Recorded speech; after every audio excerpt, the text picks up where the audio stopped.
Roving টেলসে তোমাদের সকলকে স্বাগত জানাই। আজ তোমাদের জন্য হরিনারায়ণ চট্টোপাধ্যায়ের একটি ভৌতিক গল্প। হরিনারায়ণ 1916 সালের কলকাতার ভবানীপুরে জন্মগ্রহণ করেন। তারপর তাদের বার্মা বা মায়ানমারে চলে আসতে হয়। রেঙ্গুন বিশ্ববিদ্যালয় থেকে বিএ পাশ করে রেঙ্গুন আদালতে আইনজীবীর কাজ শুরু করেন তিনি। বার্মায় 25 বছর অতিবাহিত করার পর 1940 সালে দ্বিতীয় বিশ্বযুদ্ধ শুরু হলে কলকাতায় ফিরে আসেন তিনি। তার প্রথম উপন্যাস রেঙ্গুনের পটভূমিকায় লেখা ইরাবতী। এটি 1948 সালে দেশ পত্রিকায় ধারাবাহিকভাবে প্রকাশিত হয়। শিশুদের জন্য লেখা বইয়ের মধ্যে বিখ্যাত হল ভয়ের মুখোশ ও পাথরের চোখ। তার রচিত সাহিত্য থেকে বাংলায় অভিসারিকা, অশান্ত ঘূর্ণি, জিটি রোড আর হিন্দিতে মুট্ঠি ভরা চাওয়াল সিনেমাগুলো তৈরি হয়েছে। শিশুদের জন্য লিখেছেন বহু ছোট গল্প, রহস্য কাহিনী, ভূতের গল্প, রম্যরচনা এবং উপন্যাস। 1972 সালে মতিলাল পুরস্কার এবং 1976 সালে তারাশঙ্কর পুরস্কারে সম্মানিত হন হরিনারায়ণ। 20 জানুয়ারি 1981-তে কলকাতায় মস্তিষ্কে রক্তক্ষরণের জন্য তিনি মারা যান। আজ তোমাদের জন্য হরিনারায়ণ চট্টোপাধ্যায়ের একটি ছোট গল্প, ভৌতিক। প্রধান চরিত্রে মাস্টারমশাই ও সমর রায়। শুরু হচ্ছে আজকের গল্প, ভৌতিক।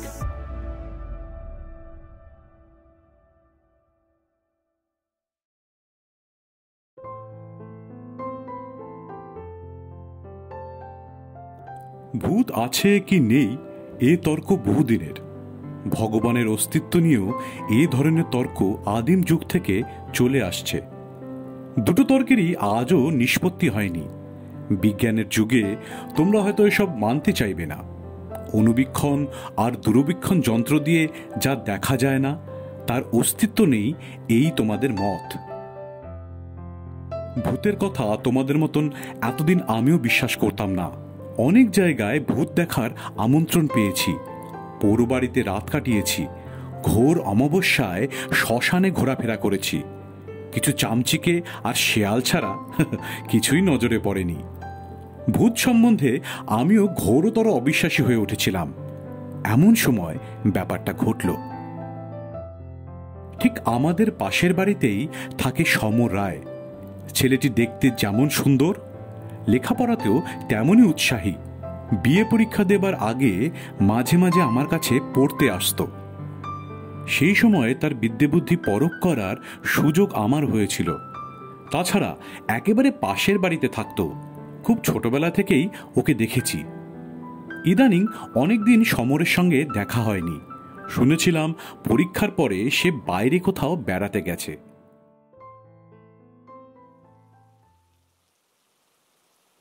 এক সন্ধ্যায় ঘরে বসে একটা বই পড়ছি। বাইরে ঝড়ের আভাস। জানালা দরজার পর্দাগুলো দমকা বাতাসে উঠছে। দু এক ফোঁটা বৃষ্টিও যেন গায়ে এসে পড়ল। কিন্তু বইটা এত ভালো লাগছিল যে উঠে গিয়ে জানালাগুলো বন্ধ করতেও ইচ্ছে করছিল না।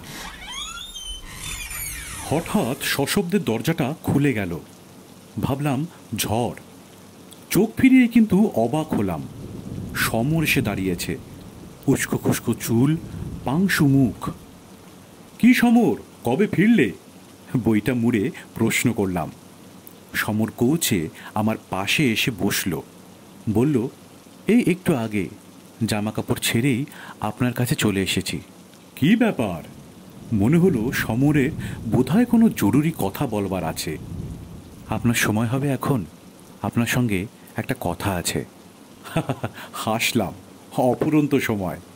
বলো, কি তোমার কথা? আপনি ভূত বিশ্বাস করেন মাস্টারমশাই?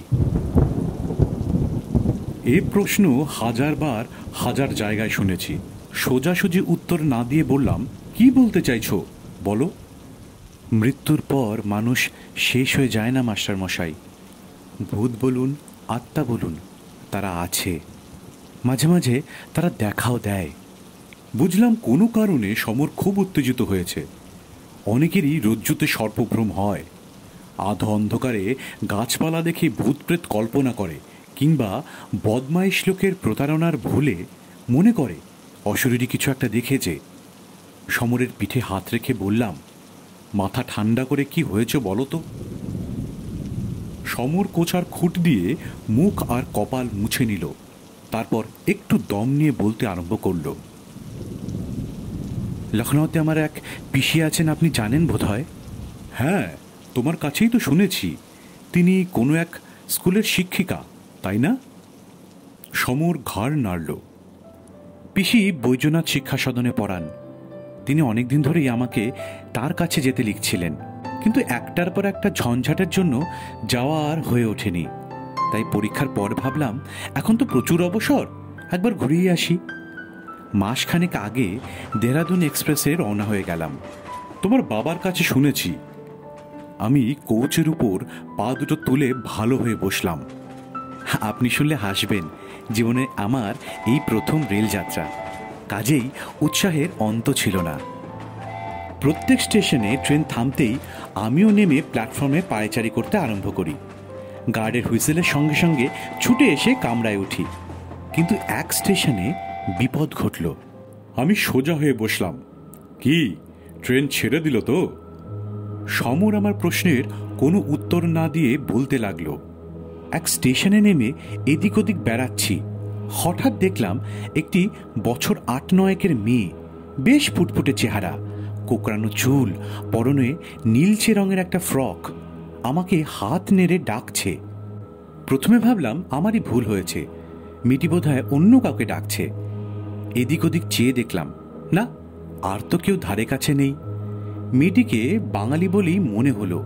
প্ল্যাটফর্মের ওপর বেশিরভাগেরই অন্য জাতের জটলা। মেয়েটির সঙ্গে চোখাচোখি হতেই আমার সে হাতছানি দিয়ে ডাকলো। ভাবলাম বিদেশি মেয়েটি নিশ্চয়ই কোনো বিপদে পড়েছে, আমাকে সজাতি দেখে সাহায্য চাইছে।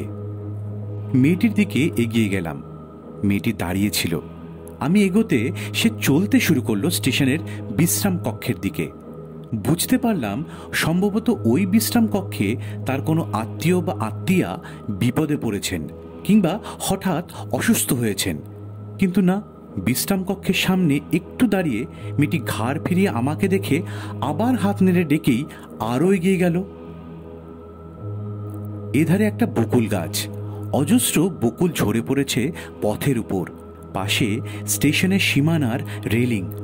মেয়েটি তার কাছে গিয়ে দাঁড়ালো। আমি জোরে জোরে হেঁটে মেয়েটির কাছে গিয়ে দাঁড়ালাম এবং ঠিক সেই সময় আমি আর উৎকণ্ঠা দমন করতে পারলাম না। জিজ্ঞাসা করলাম, কি হলো?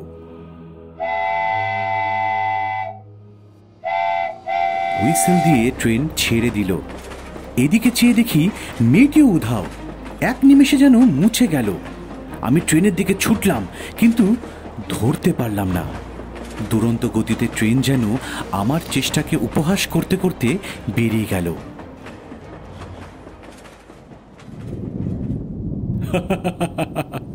এতক্ষণ পর আমি হাসলাম। এই তোমার ভৌতিক গল্প? মেয়েটি তোমায় বোকা বানিয়ে সরে পড়েছে। বয়স কম হলে কি হবে, মেয়েটি ভারী ওস্তাদ মনে হচ্ছে।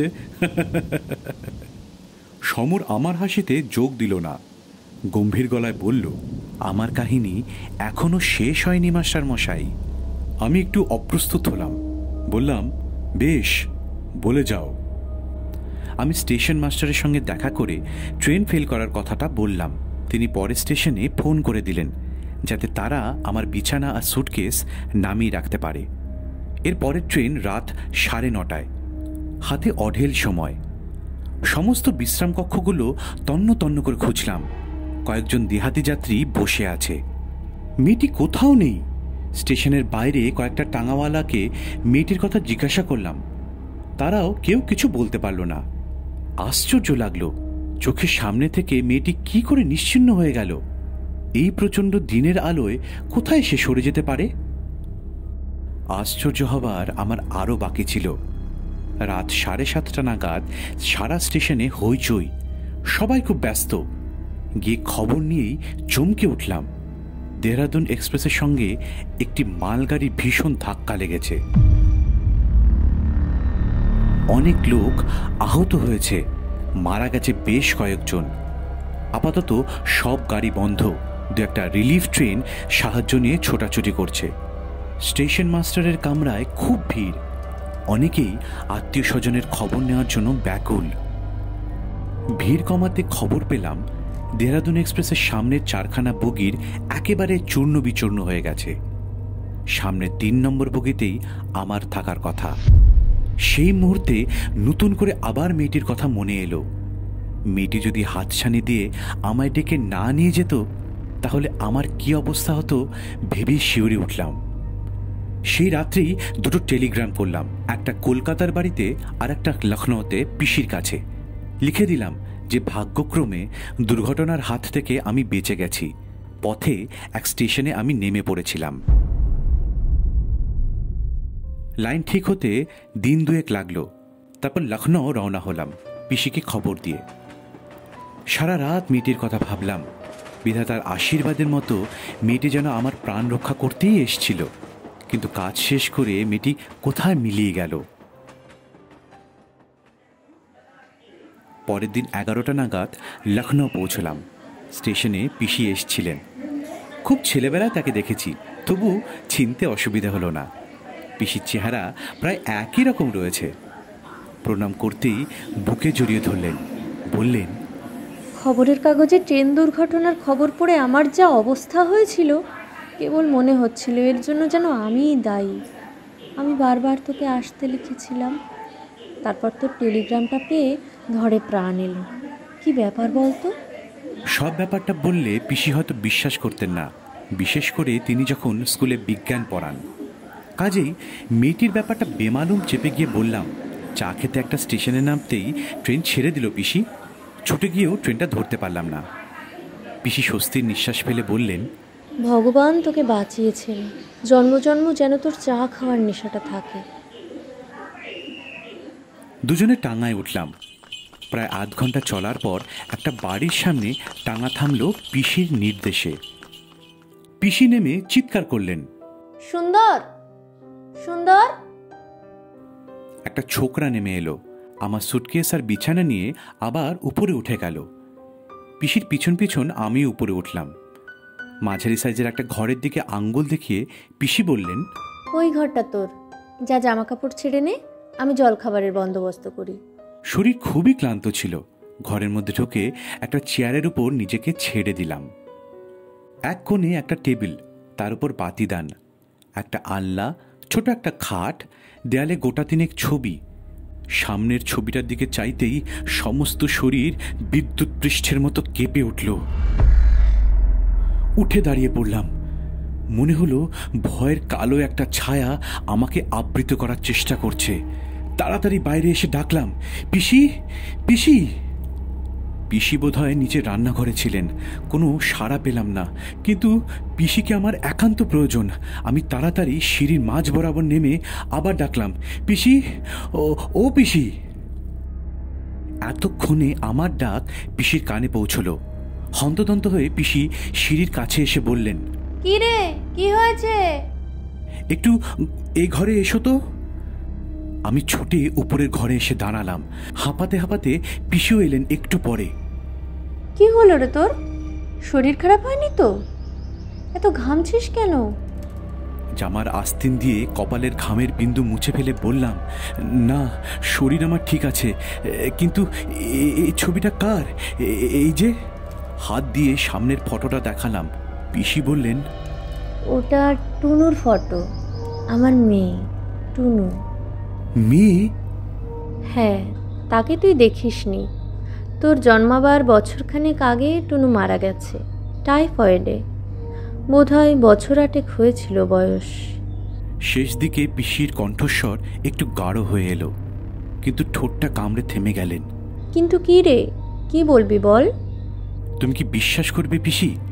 বিশ্বাস করবার কথা নয়। কথাটা বল, তবে তো বুঝবো বিশ্বাস করার কথা কি না। পিসি আমার ভাবভঙ্গি দেখে রীতিমতো বিস্মিত হলেন। টুনুদির সঙ্গে আমার দেখা হয়েছে পিসি। আমার কথা শেষ হবার আগেই পিসি ধপাস করে চেয়ারে বসে পড়লেন। ভাবলেন নির্ঘাত ছেলেটার মাথা খারাপ হয়েছে। একটু একটু করে সব বললাম। যখন শেষ করলাম পিসির চোখ দিয়ে টস টস করে জল পড়ছে। পিসি বিজ্ঞান পড়ান, কিন্তু একটি কথারও প্রতিবাদ করলেন না, কিছু অবিশ্বাস করলেন না। শুধু বললেন, টুনুই তোর প্রাণ বাঁচিয়ে দিয়েছে।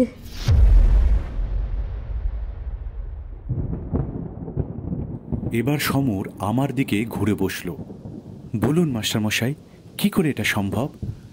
মারা যাবার পরেও কি আত্মার স্নেহ, দয়া, মায়ার আকর্ষণ থাকে?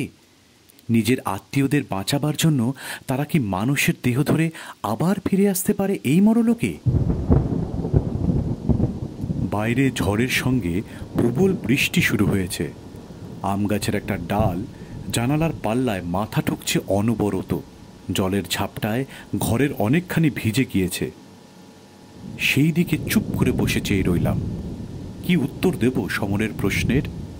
চিরদিনের জন্য হারিয়ে যাওয়া মানুষ নিজের লোককে বিপদ থেকে রক্ষা করবার জন্য আবার পৃথিবীতে ফিরে আসে, তাও কি সম্ভব?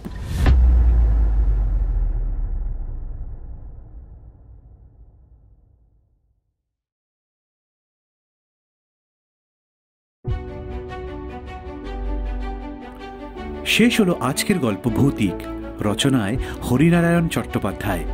গল্প সূত্রধার, কথক ও সমর রায়ের চরিত্রে আমি শীর্ষেন্দু, পিসির ভূমিকায় তপব্রতা। কেমন লাগলো তোমাদের এই গল্প? অবশ্যই কমেন্টস করে জানিও। ভালো লাগলে চ্যানেলটি অবশ্যই শেয়ার ও সাবস্ক্রাইব করো। শেষে প্রীতম আর দীপায়নকে আমার অন্তরের ভালোবাসা জানাই আমার পাশে থাকবার জন্য।